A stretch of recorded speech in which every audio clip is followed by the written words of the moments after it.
OneFM et One TV présentent la rubrique Émile Frey Genève Acacia. Émile Frey Genève Acacia, plus qu'un agent BMW et Mini.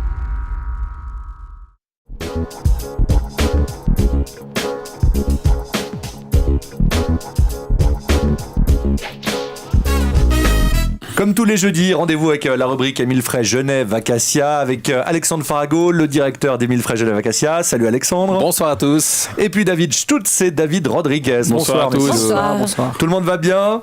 À pleine forme. Je crois qu'il y en a un qui se réjouit un petit peu plus que les autres parce qu'il y a une série limitée qui va bientôt sortir. C'est le spécialiste BMW, David Stutz. Exactement. Donc on a une série qui s'appelle la M2 Black Edition, qui sera une M2. Il y en aura 50 pour la Suisse. Donc vraiment une série qui est limitée. Cette voiture sera complètement noire, comme l'indique un petit peu son nom, entre les jantes qui sont les jantes de la M3 CS, qui seront en noir.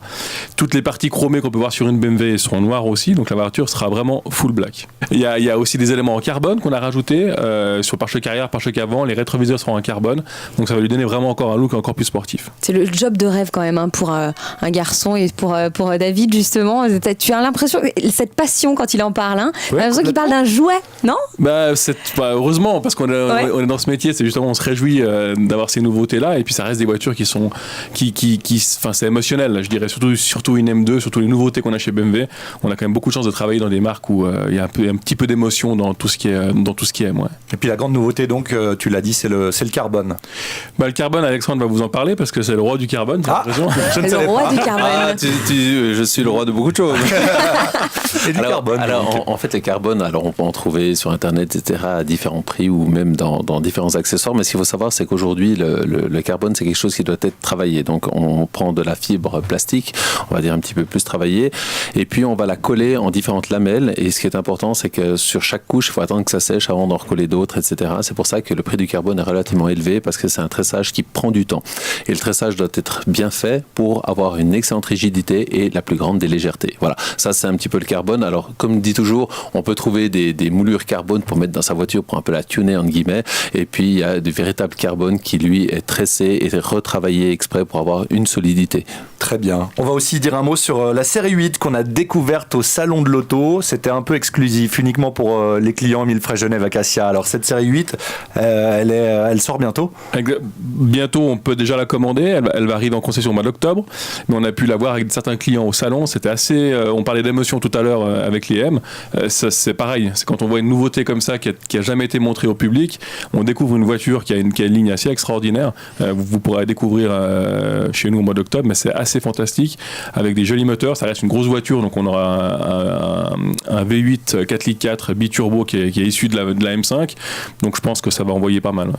Et elle remplacera un autre modèle. La série 6, exactement. Voilà. Mais ça sera vraiment une voiture assez fantastique à découvrir. Dans un instant, on va vous donner quelques explications sur les séries et les modèles tels que Berline, Touring, SUV et autres. Restez avec nous dans la rubrique Émile Frey Genève Acacia. A tout de suite sur OneFM.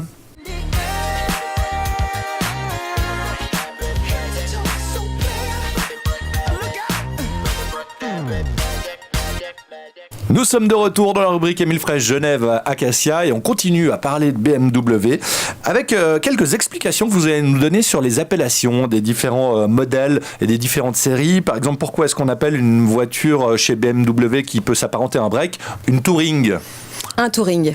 Une Touring. J'ai toujours entendu un Touring, moi. Alors, en fait, c'est historique chez BMW. Alors, ce qu'il faut savoir, c'est qu'au début de la série 3, donc le mode Touring, respectivement break, comme on dirait chez d'autres constructeurs, n'existait pas chez BMW. Et puis, un employé de BMW à Munich voulait partir en vacances. Il n'avait pas assez de place dans sa voiture, donc a décidé de scier une partie du toit, une partie du coffre et de faire une caisse à l'arrière. Il est arrivé au travail avec cette voiture et qui était sur le parking des employés de chez BMW. Et des ingénieurs sont passés par là et respectivement le directoire, ils ont trouvé l'idée géniale. Et ensuite, c'est de là qu'est partie la naissance de la série 3 Touring, qui a donné naissance ensuite après à la 5 Touring. Et pourquoi Touring ? Parce qu'on n'est pas sur un break utilitaire, on est sur une voiture premium avec le confort d'une voiture premium, c'est-à-dire sans tous les bruits, avec plus d'insonorisation à l'intérieur. Et c'est ça qui a donné donc la naissance à une BMW Touring. Et la grande différence avec la berline alors ? Alors la berline, vous avez un coffre à l'arrière, à ne pas confondre avec une limousine qui a en plus une petite vitre de custode à l'arrière. C'est ce qui fait la différence entre une berline et une limousine. Une vitre de une petite vitre de custode à l'arrière. Vous avez sur le montant arrière, vous avez une vitre supplémentaire dessus. Et puis en fait, ce qu'il faut savoir, c'est que tous ces noms viennent finalement des calèches. Des calèches qui étaient tirées par les chevaux, comme les cabriolets, etc. Et puis, il y a une petite spécificité encore, quand David a parlé de la série 8, on dit que c'est une voiture, une 2+2. Ça, je laisse à David R, qui ne veut rien dire, mais qui le dira. Qu'est-ce que c'est qu'une 2+2 ? Parce qu'on a aussi ça chez Mini. Alors, on a aussi des 2+2 chez Mini, donc c'est une appellation aussi qui remonte à relativement longtemps. Une 2+2, c'est en fait un véhicule en 2 places. C'est un véhicule 2 places plus 2 places qui sont des places d'appoint. Ça reste des 4 places, mais on a 2 places plus 2 places d'appoint. Quand on parle d'appoint, ouais. Oui, c'est quand on n'a pas prévu de ramener des gens, on peut le faire. On peut quand même, occasionnellement. Mais il ne faut pas manger 3 fois du dessert. Ça veut dire. Et ni faire 1m80. Voilà. Donc c'est ces différentes dénominations, et puis ensuite après on a toute la gamme qui vient derrière quand on parle de SUV, ou alors encore pour le nouveau X2 alors BMW a inventé un nouveau nom, c'est le SAC, c'est le sport activité coupée, puisque le X2 est un peu coupé. Donc à chaque fois qu'il y a une nouveauté, une nouvelle sorte de voiture, il y a souvent une nouvelle appellation qui vient avec. Très bien. Ça, c'est la nouvelle appellation des X2, SUV. donc des petites voitures qui sont un petit peu coupées. Ouais. On va finir par s'y perdre quand même. Ouais, alors je pense SUV, que le SSC. Avec l'habitude, tu verras. D'accord, très bien. Le Je compte mieux, sur vous, c'est d'aller chez Émile Frey Genève Acacia parce qu'ils vous expliquent tout et ils sont super sympas. Merci beaucoup, messieurs, d'être Merci venus. à vous. Merci à vous, bonne soirée. Très bonne soirée. À la soirée. semaine prochaine. C'était la rubrique Émile Frey Genève Acacia. Émile Frey Genève Acacia, plus qu'un agent BMW et Mini.